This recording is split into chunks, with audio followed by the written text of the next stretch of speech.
గుంటూరు జిల్లా మిర్చియాడ్లో మంత్రి Ambati రాంబాబుకు జలకిచ్చారు market yard డైరెక్టర్లు.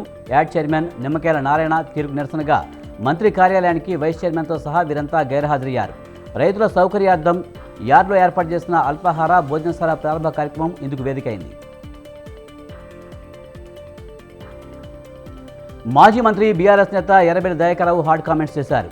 గడిచిన అసెంబ్లీ ఎన్నికల్లో బీఆర్ఎస్ ఓటమికి పార్టీ అనాలోచిత నిర్ణయాలే కారణమంటూ సొంత పార్టీ నేతల తీరును తప్పుపట్టారు.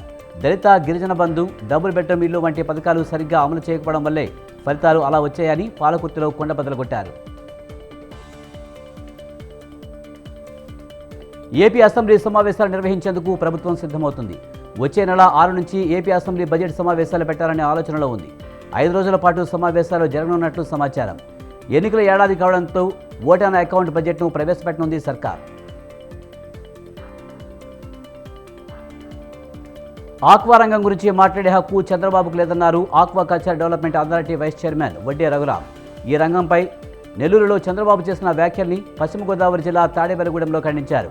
ఆక్వా జోన్, నాన్ ఆక్వా జోన్లపై 2018లో జీవో తెచ్చి మధ్యలో వదిలేసింది చంద్రబాబు కాదా అని ప్రశ్నించారు.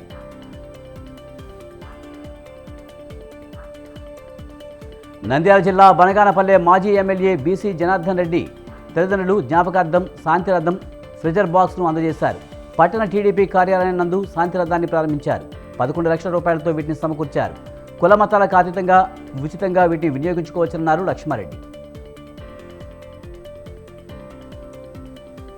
మాజీ పీసీసీ అధ్యక్షులు సీనియర్ కాంగ్రెస్ నాయకులు నర్సారెడ్డి కన్నుమూశారు. 1972 నుంచి 2 ఏళ్ల పాటు పీసీసీ అధ్యక్షులుగా పనిచేశారు. ఎంపీగా, ఎమ్మెల్యేగా, ఎమ్మెల్సీగా పనిచేసిన నర్సారెడ్డి జరగం వెంకటరావు మంత్రివర్గంలో రెవెన్యూ శాఖ మంత్రిగా బాధ్యతలు నిర్వర్తించారు. నిర్మలకు చెందిన నర్సారెడ్డి మృతిపై పలువురు సంతాపం ప్రకటించారు. నాగ్పూర్లోని ఆర్ఎస్ఎస్ ప్రధాన కార్యాలయాన్ని నో జోన్గా ప్రకటించారు పోలీసులు. కార్యాలయంకు ముప్పు పొంచి ఉన్నందున మార్చి 28 వరకు ఎవరూ కూడా ఫోటోలు, వీడియోలు తీయడంపై బ్యాన్ విధించినట్లు పేర్కొన్నారు.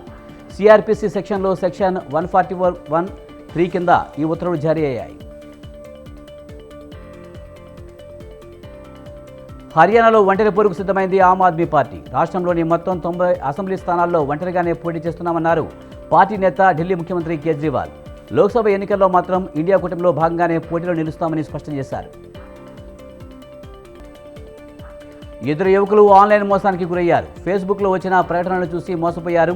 వికారాబాద్ జిల్లా పెద్దమూలు మండలం మారేపల్లి మన్సర్ వల్లి తండాకు చెందిన ప్రవీణ్ కుమార్, శ్రీను అనే ఇద్దరు యువకులు జనరేటర్ కొనుగోలుకై పేమెంట్ యాప్ ద్వారా 1,60,000 రూపాయలను చెల్లించారు.